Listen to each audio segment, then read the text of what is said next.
శారదా శారదాంభోజవదనా వదనాంబుజే సర్వదా సర్వదాస్మాకం సన్నిధి సన్నిధిం క్రియాత్. విమలపటీ కమలకుటీ పుస్తకర్ద్రాక్ష శస్తహస్తపుటీ కామాక్షి పక్ష్మలాక్షి కలిత విపంచీ విభాసి వైరించి వాగర్థావివ సంపృక్తౌ వాగర్థ ప్రతిపత్తయే జగతః పితరౌ వందే పార్వతీ పరమేశ్వరౌ. అందుకే అమ్మవారి ఆరాధనలో మాత్రం తాంబూలం ముఖ్యంగా చెప్పారు. తాంబూలం గురించి చెప్పేటప్పుడు తాంబూలాత్ భోగమాప్నుయాత్ అని శాస్త్రం చెప్తుంది. ఇక్కడ తాంబూలం భోగములు ఇస్తుందిట. అందుకే తాంబూలం సమర్పణ. ఈ తాంబూలాన్ని ఎలా ఇస్తున్నారు అంటే, తాంబూలం అనగానే గుట్కాలు ఇవి కావండి. తాంబూలానికి ఒక పద్ధతి ఉంది, ఆ చేసే విశేషమైన పద్ధతి. వాటికి పేరు కర్పూర వీటికంటే ఎలా చేయాలి, దానికి శాస్త్రం ఉంది.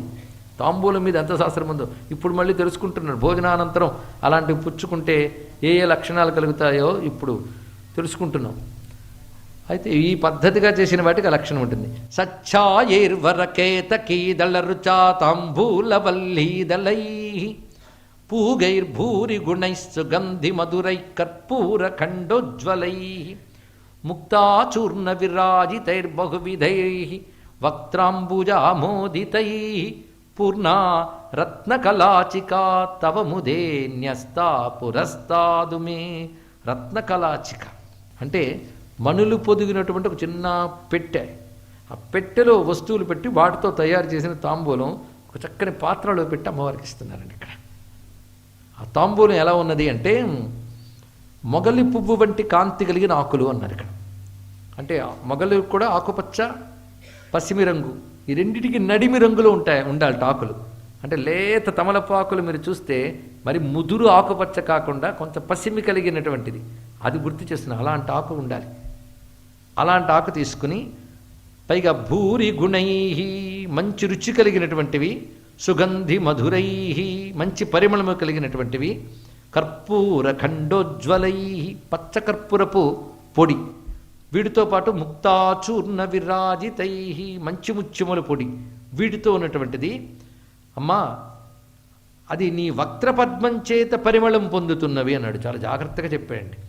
అది వేసుకోవడం వల్ల అమ్మవారి ముఖానికి పరిమళం కాదట, వాటికి అమ్మ ముఖ పరిమళం వస్తుంది ఇక్కడ. అందుకే వక్త్రాంబుజామోదితై అని మాట చెప్పారు. అటువంటి మంచి మణులు పెట్టినటువంటి పేటిక నుంచి తీసిన ద్రవ్యములతో తాంబూలం చేసి ఓ మంచి పాత్రలో నీకు ఇస్తున్నాను తల్లి, స్వీకరించు. న్యస్తాత్ పురస్తాత్ ఉమే. ఇక్కడ అమ్మవారిని ఉమా అని సంబోధించారు. ఇక్కడ ఉమా అంటే ఓంకారంలో ఉన్న అకార ఉకార మకారాల్లో ఉమా, అకారం చివరికి వచ్చి కలిసిందంతే. అంటే ఓంకారం శివుడిదైతే ఓంకారం శక్తి ఉమా, అటువంటి ఉమే అని సంబోధించి, ఆ ఉమా శబ్దం భగవత్పాల్ వారికి ఎంత ప్రీతండి. అందుకే సౌందర్యలహరిలో అక్కడ కూడా చెప్తారు, అమ్మవారి నామాల్లో రహస్యనామం ఉమా. అందుకు ఉమానామం అంత విశిష్టమైనది. అదే లలితా సహస్రం చదివినా ముందు చివర కూడా ఉమానామం కానీ 10 మార్లు అంటే తెలిసి తెలియక చేసిన అక్షర దోషాలు పోతాయి, ఆ దోషం పోతుందని చెప్తారు. అంత విశేషమైన అంశం. అమ్మా ఉమాదేవి ఇటువంటి తాంబూలాన్ని పుచ్చుకో తల్లి అన్నారు. దీన్ని మానస పూజా స్తోత్రంలో ఎంత చక్కగా చెప్తారంటే, భోజనం అంతా పెట్టిన తర్వాత బలి గురించి కూడా వర్ణించాడు. అమ్మ కొందరు దేవతలకు బలిస్తున్నాను, ఆ తర్వాత నీకు ఒక స్వర్ణతో చేసిన కూజా నుంచి తీసిన జలముతో శుద్ధాచమను ఇస్తున్నాను అన్నాడు. చూడు, శుద్ధాచమను అదిట. వీణాముపాంతే ఖలు వాదయంత్యై. అమ్మవారు భోజనం చేస్తున్నప్పుడు, భోజనం చేసి కూర్చున్నాక ఆవిడకి వీణ వాయిస్తున్నారు కొంతమంది అక్కడ. అది వింటూ ఉందిట అమ్మవారు. వింటున్న తల్లికి నివేద్య శేషం ఖలు శేషికాయై. ఆ వీణ వాయించిన వాళ్ళకు కూడా అమ్మవారు తినగా మిగిలినటువంటి పదార్థాలనిచ్చి, ఆ తర్వాత బంగారపు కూజా నుంచి సవర్ణ భృంగార వినిర్గతేన జలేన శుద్ధాచమనం విధేహి. శుద్ధాచమనం ఊహించుకుంటేనే బంగారు కూజాతో జలము తీసి అమ్మవారికి ఇవ్వడమండి. ఆ తర్వాత తాంబూలం ఇవ్వాలి. అది ఎలా అంటే, తాంబూలం వినివేదయామి విలసత్ కర్పూర కస్తూరికా జాతి పూగ లవంగ చూర్ణ కదిరై భక్త్యాసముల్లాసితం. ఇందాక చదివిన శ్లోకంలో చెప్పనివి ఇక్కడ ఉన్నాయి, అందుకే రెండు కలుపుకున్నాం మనం ఇక్కడ. స్ఫూర్జద్రత్న సముద్గకం ప్రణిహితం సౌవర్ణ పాత్రే స్థితైర్ద్వీపైరుజ్వలమన్న చూర్ణరచితై అరార్తికం గృహ్యతాం. ఆ తాంబూలంలో వేయవలసింది కస్తూరి, పచ్చకర్పూరం, జాజికాయి, జాపత్రి, వక్కలు, లవంగములు, వీటితో తయారు చేసినటువంటి తాంబూలాన్ని సమర్పిస్తున్నాను అంటూ ఇక్కడ సకారంతో వచ్చేటువంటి శ్లోకంలో చూపించారు. ఇక్కడ సర్వజ్ఞాన కళావతీం. ఇప్పుడు శంకరానందుల వారి శ్లోకంలోకి వెళుతున్నాం. సర్వజ్ఞాన కళావతీం సకరుణాం సర్వేశ్వరీం సర్వగాం సత్యాం సర్వమయీం సహస్రదళజాం సత్వార్ణవోపస్థితాం సంగాసంగ వివర్జితాం సుఖకరీం బాలార్కకోటి ప్రభాం శ్రీచక్రప్రియ బిందుతర్పణపరాం శ్రీరాజరాజేశ్వరీం. సర్వజ్ఞ సాంద్రకరుణ సమానాధికవర్జిత సర్వజ్ఞాన కళావతీం.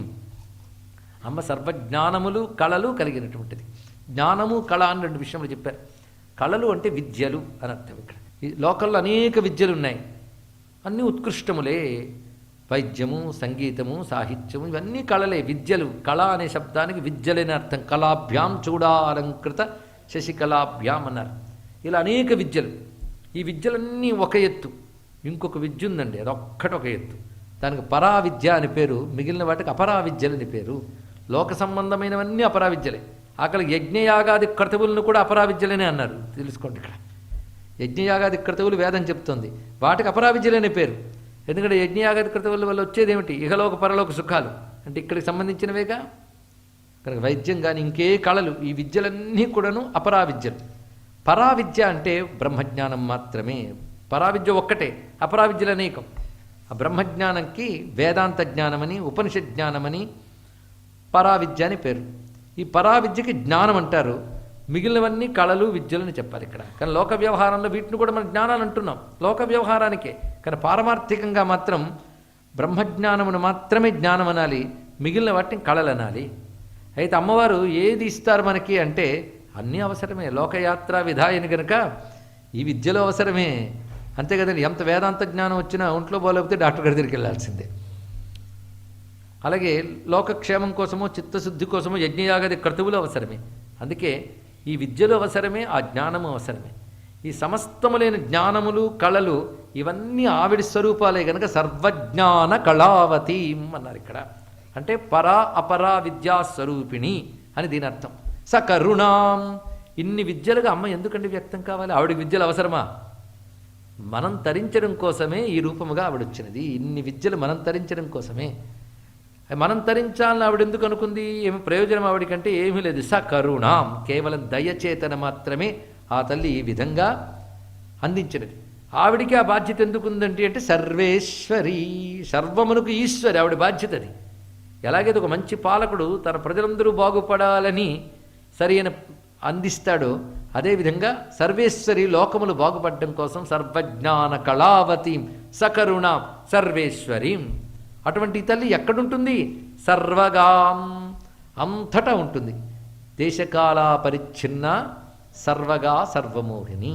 ఆ సర్వగా అనే మాట దేశకాల పరిచ్ఛిన్న అర్థం కాకపోతే తెలియదండి. ఎందుకంటే ఒక ప్రాంతంలో, ఒక కాలంలో, ఒక రూపంలో ఉన్నాడు అంటే అన్ని కాలాల్లో, అన్ని ప్రాంతాల్లో, అన్ని రూపాల్లో లేడని అర్థం. అంతే కదండి. ఇక్కడ అమ్మవారు అలా కాదు. ఆ చైతన్య స్వరూపానికి దేశము, కాలము, వస్తు ఈ మూడు పరిమితులు లేవు. మూడు పరిమితులు లేవు గనక సర్వదేశాల్లో, సర్వకాలాల్లో, సర్వ వస్తువుల్లో వ్యాపించింది. అందుకే దేశకాల పరిచ్ఛిన్న సర్వగా. అయినప్పటికీ మనం దేశము, కాలము, వస్తువులు చూస్తున్నాం కానీ వ్యాపించిన ఆవిడని చూడట్లేదు. ఆవిడ వ్యాపించకపోతే ఏవీ లేవు. ఆవిడ వ్యాపించడం వల్ల ఇవన్నీ కనబడుతూ వ్యాపించిన ఆవిడ తెలియకుండా పోతుంది. వ్యాపించిన ఆవిడ తెలియకుండా పోవడానికి కారణం ఎవరు? ఆవిడే అంతా వ్యాపించి ఉండడం వల్ల తెలుసుకోలేకపోతున్నాం. సూర్యుడు కనిపించట్లేదు ఒక ఆయనకి మధ్యాహ్నం వేళ. ఎందువల్ల? సూర్యుడి నుంచి వచ్చే కాంతి వల్ల. అంత తీక్ష్ణంగా ఆయన కాంతి రావడంతో సూర్యుడిని తెలుసుకోలేకపోతున్నాం. అలాగే అమ్మవారి యొక్క మహామాయా శక్తి వలన అమ్మవారిని తెలుసుకోలేకపోతున్నాము. అందుకే దేశకాల పరిచ్ఛిన్న సర్వగా సర్వమోహిని అని పెట్టాడు. ఆ మాట ఎంత అందమైనటువంటిది. అది గుర్తు చేస్తూ సర్వజ్ఞాన కళావతీం సకరుణాం సర్వేశ్వరీం సర్వగాం సత్యాం. అమ్మవారి సత్య, ఎంత ఎంత విశేషమైన పేరండి. సత్యం అనే మాట అందరూ అంటూ ఉంటాం, అర్థం తెలిస్తే ఎంత విశేషం. సత్యం అంటే త్రికాలాబాధితం, ఇది ఒక అర్థం. అంటే 3 కాలాల్లోనూ ఒకేలా ఉండేది. భూతం భవిష్యత్ వర్తమానం అనేది సత్యానికి లేదు, అది ఎప్పుడూ ఒకటే. అదేవిధంగా సత్యం అంటే మరొక అర్థం అమోఘం. ఇన్ని అర్థాలు ఇక్కడ తెలుసుకోవాలి. ఇక్కడ ఇలా తెలిసి అమ్మని సత్యాయే నమః అంటే చాలండి, మంత్రం అయిపోతుంది. ఇక్కడ తెలిసి అంటే మంత్రం అవుతుంది, అందుకే చెప్పుకోవడం అర్థం.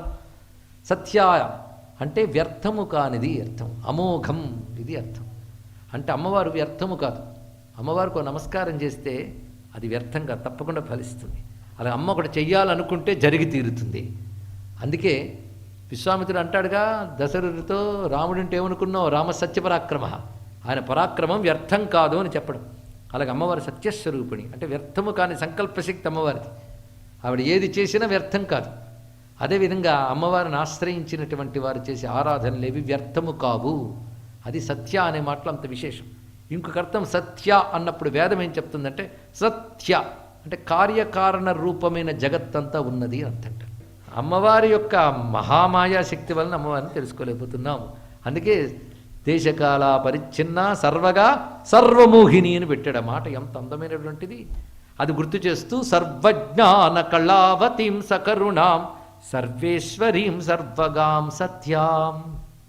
అమ్మవారి సత్య అంత విశేషమైన పేరండి. సత్యం అనే మాట అందరూ అంటూ ఉంటాం, అర్థం తెలిస్తే ఎంత విశేషం. సత్యం అంటే త్రికాలాబాధితం, ఇది ఒక అర్థం. అంటే 3 కాలాల్లోనూ ఒకేలా ఉండేది. భూతం భవిష్యత్ వర్తమానం అనేది సత్యానికి లేదు, అది ఎప్పుడూ ఒకటే. అదేవిధంగా సత్యం అంటే మరొక అర్థం అమోఘం. ఇన్ని అర్థాలు ఇక్కడ తెలుసుకోవాలి. ఇక్కడ ఇలా తెలిసి అమ్మని సత్యాయే నమః అంటే చాలండి, మంత్రం అయిపోతుంది. ఇక్కడ తెలిసి అంటే మంత్రం అవుతుంది, అందుకే చెప్పుకోవడం అర్థం. సత్యాయ అంటే వ్యర్థము కానిది అర్థం, అమోఘం ఇది అర్థం. అంటే అమ్మవారు వ్యర్థము కాదు. అమ్మవారికి నమస్కారం చేస్తే అది వ్యర్థంగా తప్పకుండా ఫలిస్తుంది. అలా అమ్మ ఒకటి చెయ్యాలనుకుంటే జరిగి తీరుతుంది. అందుకే విశ్వామిత్రుడు అంటాడుగా దశరథుడితో, రాముడింటే ఏమనుకున్నావు, రామ సత్యపరాక్రమ, ఆయన పరాక్రమం వ్యర్థం కాదు అని చెప్పడం. అలాగే అమ్మవారి సత్యస్వరూపిణి అంటే వ్యర్థము కాని సంకల్పశక్తి అమ్మవారిది. ఆవిడ ఏది చేసినా వ్యర్థం కాదు. అదేవిధంగా అమ్మవారిని ఆశ్రయించినటువంటి వారు చేసే ఆరాధనలేవి వ్యర్థము కావు. అది సత్య అనే మాటలు అంత విశేషం. ఇంకొక అర్థం సత్య అన్నప్పుడు వేదం ఏం చెప్తుందంటే సత్య అంటే కార్యకారణ రూపమైన జగత్తంతా ఉన్నది అని అర్థం. విశేషించి మరొక అర్థం వైదిక అర్థం చెప్తున్నాం ఇక్కడ సత్య శబ్దానికి. సత్యం అనే మాటకి అన్నము ప్రాణము ఆదిత్యుడు అని అర్థం. 3ంటికి ఇది వైదిక అర్థం. అంటే ఇక్కడ అన్నం ప్రాణం ఆదిత్యుడు ఈ 3 మనల్ని నడుపుతున్న భగవత్ స్వరూపాలు. భగవంతుడు ప్రత్యక్షంగా కనబడట్లేదు అంటున్నాం కానీ 3 రూపాలతో ఉంటాయట. అన్నం అంటే ప్రతి వారిని పోషించినది, ప్రాణం ఈ అన్న ప్రాణాలకు ఆశ్రయం సూర్యుడు. ఇప్పుడు సైన్స్ చెప్తోంది, ఉపనిషత్తుల్లో స్పష్టంగా ప్రాణానాం ఆయతనం మన ప్రశ్నోపనిషత్తులు సూర్యుడు గురించి చెప్పారు. సర్వ ప్రాణములు ఆయన ఉన్నాయి. అందుకే ఆయన గురించి చెప్తూ వాయుర్వన్ని ప్రజా ప్రాణార్థకర్త ప్రభాకర, ఒకప్పుడు ఈ ఊళ్ళోనే చెప్పినట్లున్నాం ఆదిత్యకృతి. సర్వజీవులకి ప్రాణం ఆయన. అందుకే ప్రాణానాం ఆయతనం సమస్త ప్రాణములకు ఆధారం. ఆ ప్రాణములు ఆయన నుంచే మనకి అన్నాది రూపంలో లభ్యమవుతోంది కనుక అన్నం ప్రాణం ఆదిత్యుడు 3ని కలిపి సత్యం అనాలట. అసలు ఆ 3 రూపాలతో ఆదిత్య మండలాంతర్వర్తి అయిన జగదంబ భానుమండల మధ్యస్థ అయిన తల్లియే అన్నప్రాణ రూపాలతో కూడా మనలో ఉన్నది అని తెలుసుకోవాలని సత్యాం అనే మాట అన్నారు. ఇక్కడ సత్యాం అనే మాటకి ఇప్పుడు చెప్పుకున్నవన్నీ వేదం చెప్పిన అర్థాలే గ్రహించాం. సర్వమయీం సర్వజ్ఞానం నుంచి అమ్మవారి యొక్క తత్వం ఎలా వ్యక్తమవుతుందో చూడండి. సర్వమయం అంటే సర్వము ఆవిడ యొక్క స్వరూపముగా ఉన్నది. సహస్రదళజాం సహస్రదళజ సహస్రదళం అంటే సహస్రార పద్మం. ఆ సహస్రార పద్మంలో కలిగినది సహస్రదళజ. అమ్మవారి పద్మలు ఉంటారు కదా, ఏంటా పద్మం, మహాపద్మం అంటే సహస్రం. అక్కడ జ కలిగినది. ఇదేంటంటే ఉంటుందా కలిగిందా? మరి జా అనే పదం కలిగినది అని అర్థం వస్తుంది. మరి ఉండే తల్లి కలగడం ఏమిటండి అంటే అక్కడ ఉంటుంది కానీ మనకు తెలియబడట్లేదు. సాధకుడు దాన్ని క్రమంగా యోగ దృష్టితో తెలుసుకుంటాడు. తెలుసుకున్నప్పుడు ఆవిడ తెలియబడింది కనుక కలిగినట్టు అర్థంట.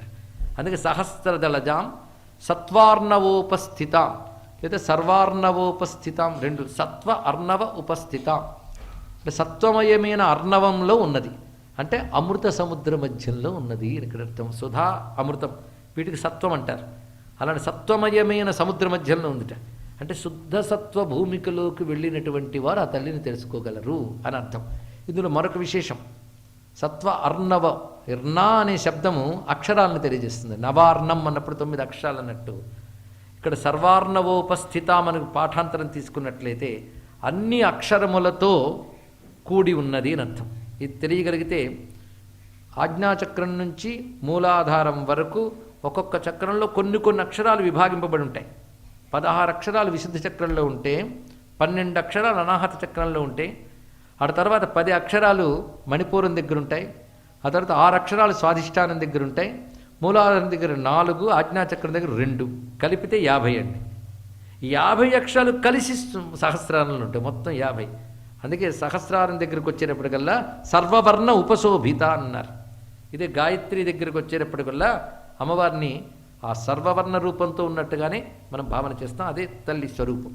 అదే సహస్రార కమలంలో అన్ని వర్ణములు అంటే అన్ని అక్షరములతో ఉన్న పద్మాలు, అటువంటి పద్మాల మధ్యలో కూర్చుంది. అందుకే సహస్రదళజాం సర్వార్ణవోపస్థిత, సత్వార్ణవోపస్థితమన్న సరిపోతుంది. దీన్ని బట్టి అమ్మ అమృత సముద్ర మధ్యంలో మహాపద్మాటవిలో ఉన్నది అనే భావం మొదట తీసుకుని, రెండవది సర్వాక్షరములతో వెళ్ళే సహస్రారం ఉన్నది. ఇలా ఇంత ప్రపంచాన్ని నడుపుతూ, ప్రపంచాన్ని కరుణతో చూస్తూ, ప్రపంచంలో వ్యాపించిన తల్లికి ఆవిడ అందరితో ఉన్నట్టే కదా, మరి అందరిలో ఉన్నట్టే కదా. ఇప్పుడు అందరిలో అమ్మవారు ఉన్నారా లేదా? ఇంత విన్నాక లేరని ఎలా అంటామండి? ఒప్పుకుంటాం. కనుక అందరిలో ఉన్నారు అంటే ఆవిడ మనతో ఉన్నట్టే కదా, మనలో ఉన్నట్టే కదా. అటువంటప్పుడు అందరితో ఉన్నది అంటే సంఘం. నువ్వేం సంఘం పెట్టుకోక అంటాం కానీ ఆవిడకి అంత సంఘం అంటే ప్రపంచంలో అందరితో సంఘం, అందరిలో ఆవిడ ఉండాలి, అందరితో ఉంది కనుక ఇంత సంఘం ఉంది. కనుక ఆవిడకి బాగా సంఘం ఉంది అంటామా అంటే సంఘము లేదు. పోనీ సంఘం లేదంటామా? లేదని చెప్పలేం. అందుకే సంఘ వివర్జితాం, నిన్న కర్మ వివర్జితాం లాంటి మాట. అందరిలో ఉంది, దేనిలో లేదు. ఇలాంటి అయోమయ వాక్యాలే ఉంటాయండి వేదాంతం అంతా. అందుకే వేదాంతం చెప్పబడును అనగానే ఖాళీ అయిపోతుంది కూర్చోలు, ఎందుకంటే అంత అయోమయమే. అందుకే కునుకుతూ వినిస్తే అర్థమైపోవాలి, అంతకుమించి ఆలోచించమనకండి అని చెప్తూ ఉంటారు ప్రవచనకర్తలతో శ్రోతలు. ఇక్కడ సంఘ వివర్జితం అనే మాట చాలా గొప్ప విషయం అండి. ఇక్కడ అన్నిట్లో ఉంటుంది. ఈ మాట కృష్ణ పరమాత్మ చెప్తాడు, నేను అన్నిట్లో ఉంటాను కానీ ఏవి నాలో లేవు, కానీ అన్నీ నాలోనే ఉన్నట్టాడు. మరి పక్కనే చెప్తాడు. ఏమిటయ్యా ఇది అంటే ఈ సంఘ వివర్జితం అర్థం అయితే తెలుస్తుంది. ఇక్కడ భగవంతుడు అన్నిట్లో ఉన్నాడు కానీ దేనికి అంటాడు. ఆయన లేకపోతే ఏవీ లేవు, ఆయనకి ఇవేవీ లేవు. ఇది తెలుసుకోండి. ఇక్కడ సృష్టి స్థితి లయలు అనేవి ఆయన లేకపోతే లేవు, కానీ ఆయనకి సృష్టి స్థితులు లేవు. అది గమనించవలసిన అవసరం. ఆయన లేకపోతే లేవు గనక ఆయనకు ఉన్నట్టు లెక్క, ఇవి ఆయనకి లేవు గనక ఏవీ లేవని అర్థం. అది అసంగ వర్జిత అనే మాట. ఇక్కడ ఒక కడవ నీళ్లు పెట్టి చూస్తే పైన సూర్యబింబం ప్రతిబింబిస్తోంది. ఆ సూర్యబింబం యొక్క లక్షణం ఆ జలానికి అంటింది. వేడి వెలుగు అని 2 పొందింది ఇక్కడ. అప్పుడు ఒక ఆయన అన్నట్టు, సూర్యుడు ఎక్కడున్నా అంటే మా ఇంట్లో కడవలో ఉన్నాడు. ఇక్కడ నిజమే, కడవలో సూర్యుడు ఉన్నాడు. లేడా? మీకు కావాలంటే కడవలో సూర్యుడు 2 ఫోటో తీసుకోండి కావాలంటే అని చెప్తాడు. కనబడుతున్నాడు వాడికి. కానీ కడవలో సూర్యుడు ఉన్నాడు. సూర్యుడు ఉండడమే కాదు, సూర్యుడు యొక్క వేడి వెలుగు కూడా దానికి సంక్రమించాయి. కాబట్టి కడవలో సూర్యుడు ఉన్నాడు. లేదయ్యా పైన ఉన్నాడు, ఆయన ఒకడు ఈయన ఒకడు అన్నట్టు చాలా బాగా చెప్పాడు వాడు. వాడిది ఏం వాదిస్తారండి? ఇక్కడ ఉన్నాడు, అక్కడ ఉన్నాడని. అలాగా ఆయన వల్ల ఇది పొందుతోంది కనుక ఆయన ఇందులో ఉన్నాడు అనడం ఒక మాట. నిజానికి ఆయన ఇందులో లేడు, దానికి అంటకుండా ఉన్నాడు. అంతేగాని అయ్యో ఈ కడవలో నేను ఉన్నానే, కడవ పోతే ఏమైపోతాను అని లోపల సూర్యుడు అనుకుంటాడా? అనుకోడు ఇక్కడ. అలాగే సర్వజీవులనే కడవల్లో పరమాత్మ ప్రతిబింబించడం చేత ఇవన్నీ కదులుతున్నాయి. కానీ నిజానికి ఇన్ని కడవలు ఉన్నాయి కనుక ఇందరు సూర్యులు లేరు, ఉన్నది ఒక్కడే. అదే అద్వైతం అంటే మరొకటి కాదు. ఇక్కడ సంఘ వివర్జితాం, అన్నిట్లో ఉన్న దేనికి అంటకుండా ఉండే తల్లి. నువ్వు లేకపోతే ఏది జరగదు తల్లి, కానీ జరిగేవన్నీ నీకు అంటట్లేదు తల్లి. అది సంఘ వివర్జితాం. అందుకే ఆ తల్లికి సుఖము దుఃఖము 2లో ఆనందం ఒక్కటే ఆవిడ యొక్క స్వరూపం. ఆనందం తానే ఆనందాన్ని కలిగించేది కనుక బ్రహ్మరూపమైన సుఖాన్ని ఇస్తుంది కనుక సుఖకరీ. ఇక ఆవిడ వర్ణం బాలార్క కోటి ప్రభ. ఈ సుఖకరీం వరకు తత్వం చెప్పాడు. ఎంత తత్వం కలిసి ఒక రూపం ధరించి కూర్చుంది ఎదురుగా. లేత ఎర్రని బాలసూర్యుని కాంతితో ప్రకాశిస్తున్నటువంటి అలాంటి బాలసూర్యులు 1,00,00,000 మంది కలిస్తే అలా ఉందో అలా ఉంది ఆవిడ. ఈ వర్ణంలోకి ఏముంది? 1,00,00,000 బదులు 3,00,00,000 రాసేద్దాం. కాదండి, దీనిలో అర్థం ఏంటంటే అలౌకికం అని చెప్పడం. ఇక్కడ అలౌకికమైనటువంటి శోభతో ప్రకాశిస్తున్న అరుణవర్ణంతో ఉన్న తల్లికి నమస్కారం. సర్వజ్ఞాన కళావతీం సకరుణాం సర్వేశ్వరీం సర్వగాం సత్యాం సర్వమయీం సహస్రదళజాం సత్వార్ణవోపస్థితాం సంగాసంగ వివర్జితాం సుఖకరీం బాలార్కకోటిప్రభాం శ్రీచక్రప్రియ బిందుతర్పణపరాం శ్రీరాజరాజేశ్వరీం.